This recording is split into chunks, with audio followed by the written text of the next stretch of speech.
Hey Bulls, let's go pick up some mail. On our campus, you may send or receive mail. We have two mail centers on campus. The South Campus Mail Center serves Magnolia Apartments, Juniper, and Poplar residents.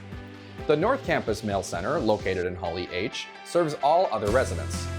If you receive a package, you will get an email and a text notification that it has arrived at the mail center.